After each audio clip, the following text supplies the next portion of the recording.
Hi నమస్తే. రాజమండ్రిలో medical student ప్రియాంకపై జరిగిన దారుణం అందరికీ తెలిసిన విషయమే. నిన్న ఆ అమ్మాయి అంత్యక్రియలు కూడా పూర్తయిపోయాయి. ఒక మాల్లో ఆ అమ్మాయిని వెంటాడటం, ఆ అమ్మాయిని టీజ్ చేయడం లాంటివి చేశారు. తర్వాత మాల్ బయటకు వచ్చిన తర్వాత కూడా అది కంటిన్యూ అయింది. ఆ అమ్మాయిని 2-3 సార్లు కారుతో గుద్దారు. ఆ తర్వాత కూడా వాళ్ళ పైశాచిక ఆనందం తీరక ఆ అమ్మాయి బండి మీద నుంచి పడిపోతుంటే ఆ అమ్మాయి తలకాయ మీద నుంచి కారు పోనిచ్చారు. ఆ అమ్మాయి తీవ్రమైన గాయాలతో హాస్పిటల్కి వెళ్ళింది, చనిపోయింది. పాపం మా అమ్మాయి నిన్న అంత్యక్రియలు కూడా పూర్తయిపోయింది. ఇక్కడ మనం ప్రధానంగా ఆలోచించాల్సిన విషయం ఏంటంటే, మేము అధికారంలోకి వచ్చిన తర్వాత క్రైమ్ రేటుని తగ్గించేస్తాం, అసలు ఆడపిల్లల వంక చూడాలంటే కూడా భయపడిపోయే చట్టాలు తీసుకొస్తామని చెప్పారు ఈ ప్రభుత్వం వాళ్ళు. తెచ్చారా? ఇక్కడ నేనేదో విమర్శించాలనో ఇంకేదో చెప్పట్లేదండి. ఒక్కసారి దయచేసి ఈ వీడియో చూస్తున్న వాళ్ళందరూ కూడా ప్రియాంక ప్లేస్లో, ఏదైతే రాజమండ్రిలో అమ్మాయి చనిపోయిందో ప్రియాంక ప్లేస్లో మీ చెల్లెలో, మీ అక్కో, మీ భార్యో, మీ వాళ్ళు ఎవరైనా ఉండుంటే మీరేం మాట్లాడతారు? అది నేను అడుగుతుంది. ఆ అమ్మాయి ప్లేస్లో మీ వాళ్ళు ఉండుంటే, ఈ కూటమి ప్రభుత్వానికి చెందిన వాళ్ళే ఉండుంటే, పవన్ కళ్యాణ్ గారి చుట్టాల అమ్మాయో, లేకపోతే వాళ్ళ అక్కో చెల్లో, లోకేష్ గారు వాళ్ళ రిలేటివ్సో, చంద్రబాబు గారి రిలేటివ్సో, అనిత గారి రిలేటివ్స్ అయి ఉంటే ఇలా జరిగేదా? చెప్పండి, మీరే చెప్పండి. అనిత గారి గురించి వైసీపీకి సంబంధించిన ఒక నాయకులు అనిత గారి మేకప్ గురించి విమర్శించారు. సరే, తప్పే, మేము ఖండించాం దాన్ని, అట్లా మాట్లాడకూడదు ఆయన. కానీ అప్పుడు వెంటనే పవన్ కళ్యాణ్ గారు స్పందిస్తారు. ఆయన ట్వీట్ చేశారు, పవన్ కళ్యాణ్ గారు, లోకేష్ గారు ట్వీట్ చేశారు, చంద్రబాబు గారు ట్వీట్ చేశారు, రాయపాటి అరుణ అనుకుంటాం పేరు, మహిళా కమిషన్ ఆ వేగంగా నోటీస్ పంపించారు, విచారణ పిలిపించారు, ఇంత హడావిడి చేశారు. Very good. ఇన్ఫ్యాక్ట్ చేయాలి కూడా. ఆడవాళ్ళపైన ఎవరన్నా విమర్శిస్తే అంత హడావిడి చేయాలి, అంత కఠినంగా ఉండాలి. మరి ఇప్పుడు ఎవరికి పోయారో మీరంతా? వాళ్ళ నాన్న మీడియా ముందుకు వచ్చి కనీసం ఒక్కళ్ళు కూడా స్పందించలేదు, వైద్యం గురించి కూడా ఎవరు పట్టించుకోలేదంటే ఏం జరుగుతుందో అర్థం చేసుకోండి. ఆంధ్రప్రదేశ్లో అంటే ఒక అమ్మాయి పైన దారుణం జరిగితే కనీసం కేసు ఫైల్ చేయరు, ఎఫ్ఐఆర్ అవ్వదు. 3 రోజుల తర్వాత మీడియాలో ఇంత హడావిడి అయితే, యువత మొత్తం రచ్చరచ్చ చేస్తుంటే, సోషల్ మీడియా మొత్తం మాట్లాడుతుంటే అప్పుడు కేసు ఫైల్ చేస్తారా ఏపీ పోలీసులు? అప్పుడు చర్యలు తీసుకుంటామని చెప్తాయి ఆ ప్రభుత్వాలు. పైగా ముఖ్యమంత్రి గారు ఏమంటారు? ఇదొక నిర్లక్ష్యం, ఇది నిర్లక్ష్యంలో జరిగింది అంటున్నారు. ఇది నిర్లక్ష్యం కాదు, ఇది బలిసి కొట్టుకొని చేసింది ఇది.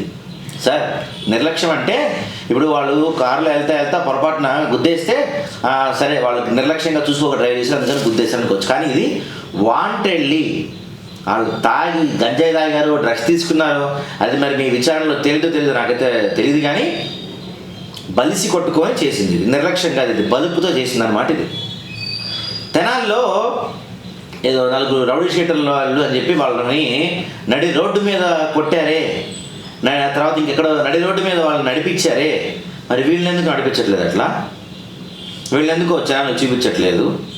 మీకు భజన చేసే మీడియా పాప మీకు కనపడవు వాళ్ళకి. వాళ్ళు దీంట్లో కూడా మీకు భజన చేస్తారు. చంద్రబాబు గారు ఉన్నారు కాబట్టి, కూటమి ప్రభుత్వం ఉంది కాబట్టి ఒక్క అమ్మాయిని చంపేశారు, వేరే ప్రభుత్వం ఉంటే 10 మంది అమ్మాయిని చంపేవాళ్ళు అని చెప్పి ఈ టైంలో కూడా మీకు డప్పు కొడుతుండొచ్చేమో ఆ భజన బృందం. నాకు తెలియదు.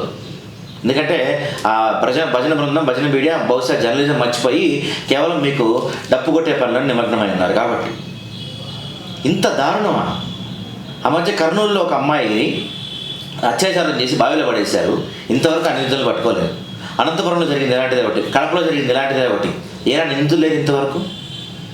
ఇక్కడ మేమేమంటామంటే, సార్ మీరు అనొచ్చు ప్రతిదీ జరగకుండా మేము చూసుకోలేం కదా అని. నిజమే, ప్రతిదీ జరగకుండా ప్రభుత్వం చూసుకోలేదు.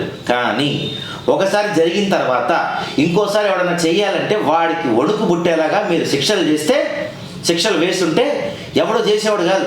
అయ్యా సనాతన ధర్మం పరిరక్షక నాయనా, ఎక్కడికి పోయినావు? క్యాబినెట్ మీటింగ్లకి డుమ్మా కొడుతున్నావు, ఎటువంటి నిర్ణయాలు తీసుకోవట్లేదు. అదేమంటే హోమ్ మినిస్ట్రీ నా చేతిలో ఉంటే నేను అల్లాడిచ్చేవాడిని అంటావు. నువ్వు డిప్యూటీ సీఎం సారు, ఏమన్నా చేయొచ్చు, కనీసం మాట్లాడతలేవే నువ్వు. ఎందుకు ఆ మౌనం? మీ నోరు కుట్టేశారా, కొనేశారా? చెప్పండి సార్.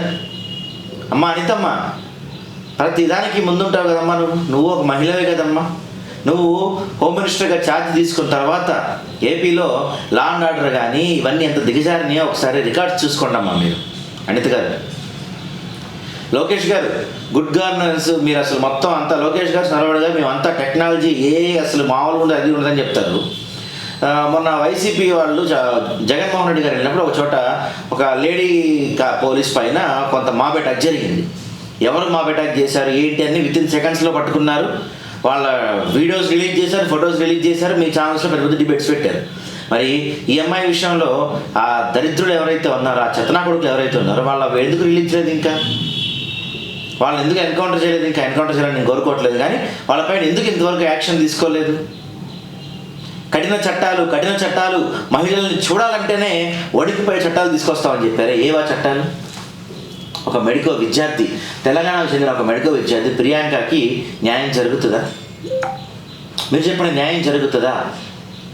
ఆ అమ్మాయిని చంపిన వాళ్ళని శిక్షించగలుగుతారా? నమ్మకం ఉందా? బాబు, డియర్ ఏపీ యూత్, మీరంతా మీ ఫ్యాన్ వార్లు సిగ్గుందా మీకు కొంచెమైనా? మీదో బతికేనా ఏపీలో స్టూడెంట్స్కి, యూత్ది, జెన్జీల్ది? మీదో బతుకా మీది? ఛీ! శ్రీశ్రీ గారు ఒక మాట చెప్తారండి, ఎముకలు కుళ్ళిన వయస్సులు మళ్ళిన యువత ఉంటే చచ్చిపోండి అని చెప్తారు. మీరు చచ్చిపోండి, ఏం ఉపయోగం లేదు మీ వల్ల. మీ రాష్ట్రంలో స్టీల్ ప్లాంట్ పోతే మీరు మాట్లాడరు, మీ రాష్ట్రం విడిపోతే మీరు మాట్లాడరు, మీ రాష్ట్రానికి రాజధాని లేకపోతే మీరు మాట్లాడరు, మీ రాష్ట్రంలో మహిళలపై అఘాయిత్యాలు జరుగుతుంటే మీరు మాట్లాడరు, మీ రాష్ట్రంలో మహిళల్ని దారుణంగా నడి రోడ్డు పైన బట్టలు ప్రదిస్తుంటే మీరు మాట్లాడరు, మీ రాష్ట్రంలో మహిళల్ని నడి రోడ్డు పైన కార్లు గుద్దించి కండ కావడంతో బలిసి కొట్టుకొని చంపేస్తున్నా మీరు మాట్లాడరు. మీళ్ళలో జరిగినా కూడా మాట్లాడరా?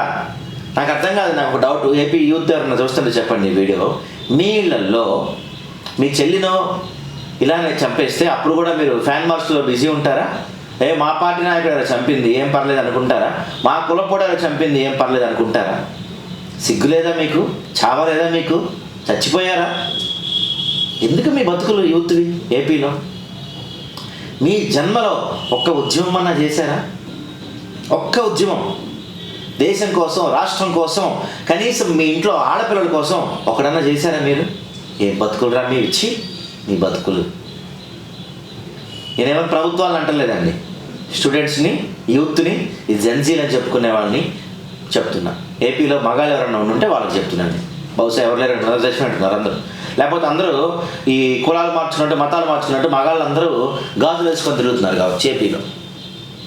ఆడపిల్లలపై ఇన్ని అఘాయిత్యాలు జరుగుతుంటే మీ నోర్లు ఏమైపోయింది మీవి? అదే మీ నాయకుడిపై ఎవరన్నా విమర్శిస్తే లేచి వచ్చేస్తారు ఇళ్లలో నుంచి. మీ హీరోని ఎవరన్నా ట్విట్టర్లో గంటలు వార్ చేస్తారు మీరు. మీ ఇంట్లో ఒక మహిళకి, ఇప్పుడు ప్రియాంక, మొన్న గుంటూరులో ఒక అమ్మాయి, చిత్తూరులో ఒక అమ్మాయి, వీళ్ళందరిపైన ఇలాంటివే జరుగుతున్నాయి. రేపు మీ ఇంట్లో కూడా జరిగిద్ది. అప్పుడు కూడా మీరు మీ పార్టీ గొప్ప, మీ హీరో గొప్ప, మా నాయకుడు గొప్ప దాంట్లోనే ఉండండి. మీ చెల్లి జరిగిద్ది, మీ అక్కకి జరిగిద్ది, మీ తల్లికి జరిగిద్ది. అప్పుడు కూడా మీరు ఇలానే నోరు మూసుకొని చేతగాని చవటల్లా గద్దమ్మల్లా పడి ఉంటారు. అంతకుమించి మీరేమి చేయలేరు, చేత కాదు మీకు. ప్రభుత్వాలు ఎలాగో పట్టించుకోవట్లే, వాళ్ళ పనుల్లో వాళ్ళు ఉన్నారు.